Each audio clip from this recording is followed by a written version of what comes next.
Lynn said this, I can't remember anything I said at the first three of these, so I don't want to repeat. But, okay, so I was drafted, went in the Army, then I went to OCS, stayed at Fort Benning for a year as an instructor in the infantry school, then to Vietnam. So I was really kind of forced into the second lieutenant to stay in the States a year before we.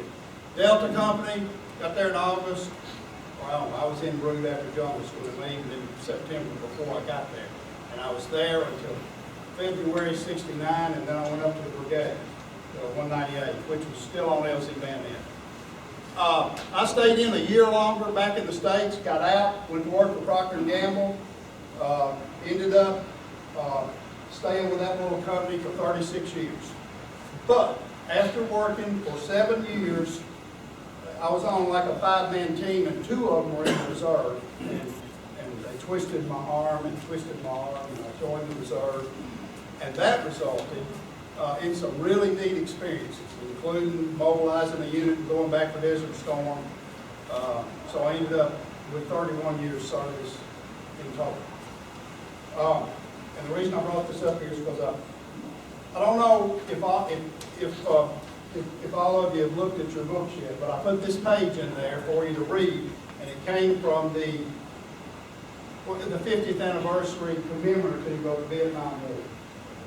And I just want to put things in perspective for the way you think about it. The average United States infantryman in Vietnam saw about 240 days of combat thanks to the mobility of the helicopter.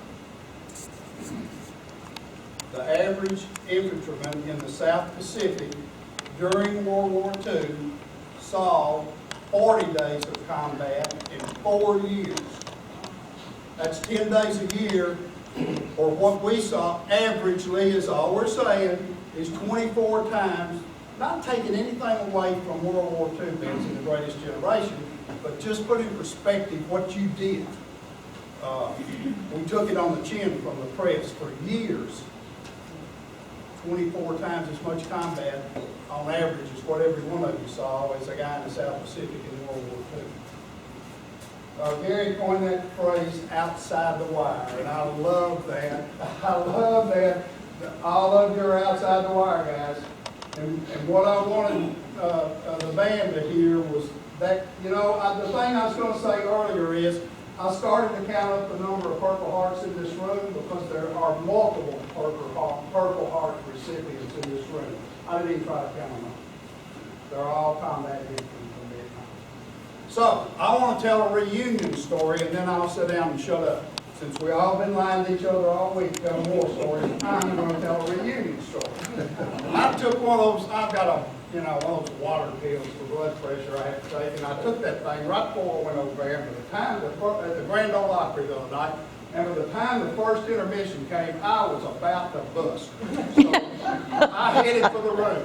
Well, when I got back, Mary, our tour guide, was up there, and she had already given everybody their little backstage pass and given a briefing, and so Gary and Chuck and Dave were on the end out there. Who else? Somebody else was there. Okay. And they were kind of trying to get my attention. And they're going to have to help me if I get this story wrong. The white-headed guy with the ponytail that was sitting to our right in the rear came down around when he saw Mary, and he came over there and he said, there is a honcho from the DAV sitting up there with me. I don't know, you need to do something for him or get him to join your tour or whatever. And these guys overheard it. So when I got back, they grabbed me and said, there's a honcho from the DAV up there. You need to go up there and tell him this is Gary Augustine's unit. Am I right so far? Okay. Doing a fine job. Gary Augustine was in Delta Company. There's a number of people in here that were with him on the day he was hit. He's currently the 3rd man from the top at the DAV in D.C.